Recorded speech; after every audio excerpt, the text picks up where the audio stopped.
a 11 de la mañana, conducido por Rafael Gutiérrez y Ángel Monagas, con información, opinión y la participación de los oyentes. Noticias con poder. 19 minutos, estamos en vivo en Radio Mundo Miami 1210 y Noticias con Poder. El señor Ángel Monagas, quien le saluda a Rafael Gutiérrez. Vamos a hablar de Cuba porque el gobierno del presidente Donald Trump endureció las políticas hacia Cuba con nuevas restricciones financieras y de viaje, que por cierto un hotel muy famoso, el edificio K en Habana, pues fue uno de los sancionados en esta política del presidente Donald Trump. Vamos a hablar con un experto en noticias de Cuba, con el señor John Suárez, director ejecutivo del Centro para una Cuba Libre, que está con nosotros en la mañana de hoy desde Washington. John Suárez, buenos días. Sí. Gracias por la invitación. No, gracias a usted por atender la llamada tan temprano, ¿no? ¿Qué hora es allá en Washington? No, son las 10:21 de la mañana. Ah, bueno, tenemos la misma hora entonces. Yo soy el que estoy despistado. Sí. Siempre ando despistado con la hora. Señor Suárez, las políticas de Trump hacia la isla, restricciones de viajes, restricciones financieras para aquellas empresas que quieren hacer negocios con la dictadura. ¿Cuál es su versión? ¿Cuál es su punto de vista? Bueno, yo creo que la administración, y eso es, bueno, desde el 2017, cuando entró el presidente Trump en su primer mandato, ha tenido una política de restringir los recursos y los negocios con las empresas del régimen cubano ligado con el ejército cubano. Lamentablemente, la mayoría de las empresas estatales están ligadas a GAESA, que es un conglomerado que está controlado directamente por los elementos más represivos de la sociedad cubana, que es el ejército cubano y el Ministerio del Interior. Y esta política es una política sensata en el sentido que le pone las restricciones a esos elementos más represivos. También vimos anunciado en el aniversario 11 de julio sanciones contra 10 las protestas masivas del 11 de julio de 2021, donde Díaz-Canel hizo un llamado, un orden de combate que terminó en sangre y cubanos, en adición a los centenares juzgados y sentenciando a largas condenas por pacíficamente protestar en Cuba. Entonces yo creo que es una política correcta, pero hay cosas que se pueden mejorar. ¿Cómo qué? Bueno, por ejemplo, viven una miseria terrible. Entonces yo creo que con las sanciones Magnitsky no solamente es que la persona y sus familiares no pueden entrar en Cuba, pero también la administración está sancionando económicamente a ese individuo, es decir, buscando si hay cuentas que tienen en el extranjero, en otro lado pueden congelar y le puede ir arriba y realmente hay más consecuencias, porque ahora la consecuencia es que no pueden entrar en Estados Unidos. Ahora,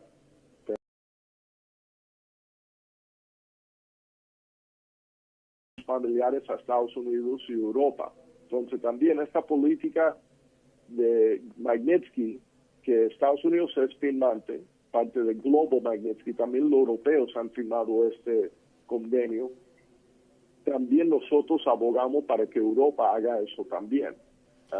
Tiene familiares regados por toda Europa que tienen miles de millones de dólares viviendo a la Dolce Vita, mientras que los mendigos en Cuba lo acusan de ser agentes de la CIA. Juan Suárez, te habla Ángel Monagas. John Suárez. John Suárez, perdón, te habla John Ángel Suárez, Monagas. sí. Mira, pero el tema de las sanciones es un tema, yo no conozco, discúlpame, una sola dictadura que haya caído por sanciones. Cuba tiene 67 años. Corea del Norte ni se diga. Rusia tiene N cantidad de sanciones. Y eso parece que ahoga. Y fíjate, en el caso de Cuba... Bueno, perdóname. Ajá. Primero, te voy a dar dos casos de dictaduras. No es solo sanciones, pero sanciones son parte del abanico necesario para acabar con la dictadura. Pero dos casos. Sudáfrica bajo el sistema de apartheid y el Chile de Augusto Pinochet. Sí, En pero estos eran casos, dos dictaduras. hubo sanciones efectivas. Pero John, eran dos dictaduras de derecha. Estamos hablando de dictaduras de izquierda, que es mucho Bueno, peor. vamos con dictadura. Espera, primero no. De derecha, de izquierda son dictaduras. De tratar de decir que Alemania nazi no es tan terrible como la Unión Soviética es absurdo. Entonces, no hay una diferencia para mí entre derecha e izquierda. Son dictaduras. Matan gente, hay autoritario, hay totalitario, son terribles. Pero Ahora, fíjate, ajá. la dictadura de izquierda también, en el caso de Polonia, cuando hicieron la ley marcial, la administración de Ronald Reagan impuso sanciones económicas. Nicaragua, que ahí hubo un cambio también, aunque no fue solo por la cuestión de las sanciones. En el caso de Polonia fue solo sanciones, pero también el respaldo político y abierto al movimiento de solidaridad, que un movimiento nacional no violento Claro, claro. pudo cambiar la política de ese país, y eso fue lo que empezó el colapso del imperio soviético en Europa Central y Europa del Este. Pero parte clave fue las sanciones que puso Estados Unidos contra Polonia después que el jefe militar Jaruzelski comenzaba con la ley marcial donde arrestaron los miembros de Solidaridad. Entonces, las sanciones económicas fueron fundamental en acabar con el comunismo en Polonia, y eso acabó finalmente con la Unión Soviética en el 91, y eso comenzó en Polonia en los años 80. Ahora, Suárez, yo he escuchado, pues esto es una pregunta que Pero, yo le voy a hacer a usted. Estamos de acuerdo, Sí. pero espera, Ajá. ¿estamos de acuerdo? No, yo no estoy de acuerdo con tu punto de vista, discúlpame. Lo que Porque, pasa es que es bueno, más, ¿en qué estoy- es en más, qué es más estoy profundo equivocado? las ¿En qué sanciones. ¿En qué estoy equivocado de la historia que te No, yo acabo no de estoy dar? diciendo, no estoy hablando de equivocaciones. Yo creo que solamente tomar en cuenta las sanciones, porque también tienes que tomar en cuenta que se empobrece, se castiga a un pueblo y no a los mandatarios No, que tú no, mismo estás diciendo. Pero perdóname, pero déjame terminar la idea, déjame terminar la idea. Ok. Se sanciona a un pueblo, pero no se sanciona a las cabezas. Y muchos, lo que llaman algunos, hay muchos fideles en el exilio, que viven también de esas sanciones, incluso políticos de acá de los Estados Unidos y de otros países. Pero es un tema de mucha mayor profundidad, no solamente ver la parte de sanciones. No, espera. Lo que estoy diciendo es esto. Uno, yo no estoy diciendo sancionar al pueblo, estoy diciendo sancionar la dictadura.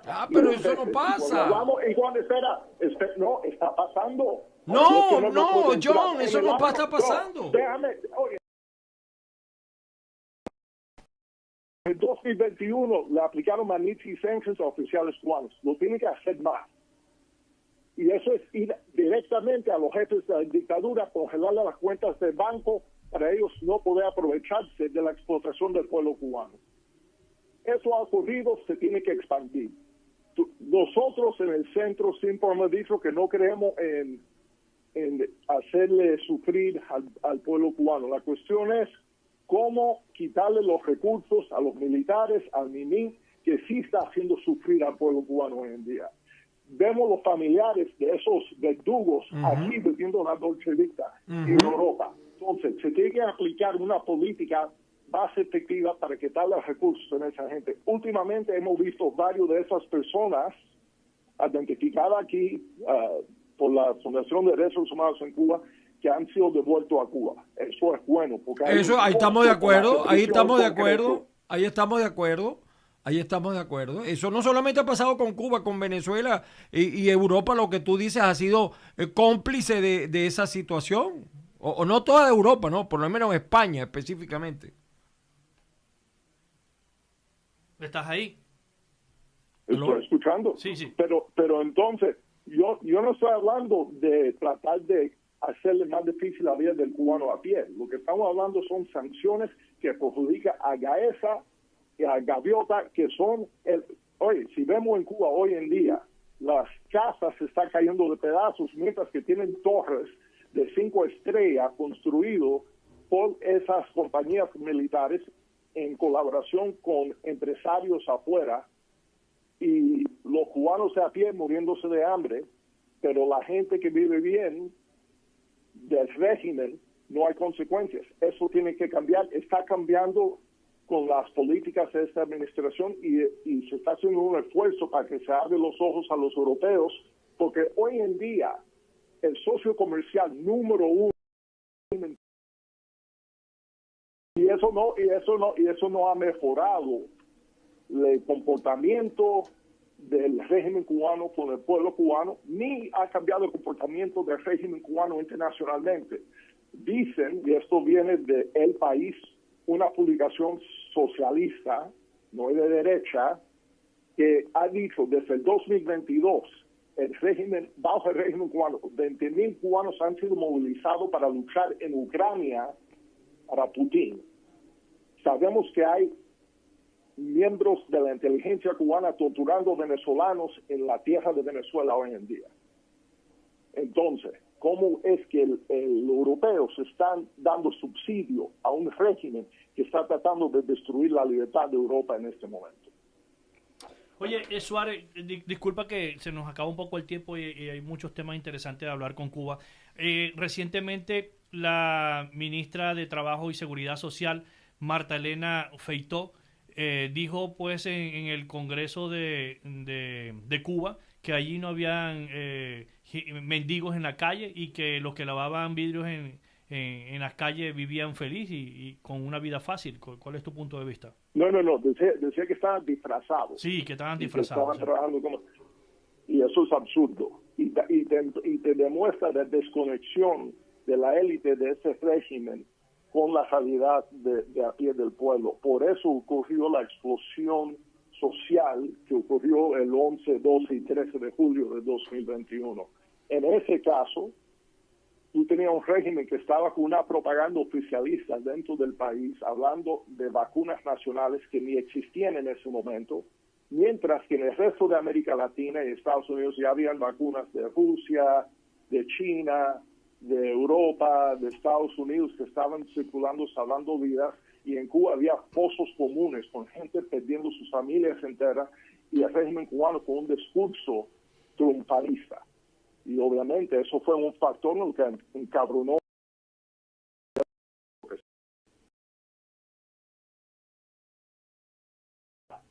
Falta está viviendo el pueblo cubano. Por eso ya la forzaron a retirarse, porque era un problema para ellos de imagen internacional, me imagino también dentro del país, ¿no? Bien, y te hago una pregunta con referencia a lo del 11 de julio. ¿Y tú crees que se pueda generar, están las condiciones para generarse una manifestación similar o superior a esa? Sí, lo vimos también en marzo de 2024. No fue a nivel nacional, pero sí a nivel regional salieron miles de personas otra vez a la calle.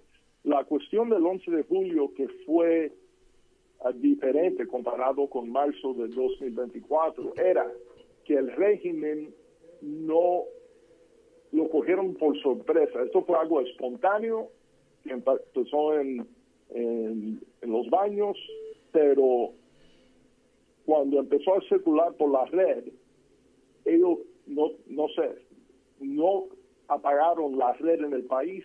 Se pudo ver a lo largo de la isla que la gente estaba en la calle protestando, esperando a otra gente salir. Lo que hemos visto después del 11 de julio, hasta el día del presente, es cuando empiezan las protestas a explotar en Cuba, apagan la red para la otra parte de la isla no darse cuenta de lo que está pasando. Entonces eso posiblemente lo hace más difícil de tener esa explosión total del territorio nacional, pero que puede tener grandes números emergiendo. Eso sí lo hemos visto después del 11 de julio, incluso el año pasado. John, muchas gracias por atender nuestra llamada. Gracias por la invitación. No, gracias, y espero pues que en otra oportunidad también nos brindes tus conocimientos para poderlo discutir acá en esta plataforma que estamos todos los días de lunes a viernes de 10 a 11 de la mañana. Por supuesto, gracias. Gracias a ti. John Suárez, director ejecutivo del Centro para una Cuba Libre, con nosotros acá en Noticias con Poder.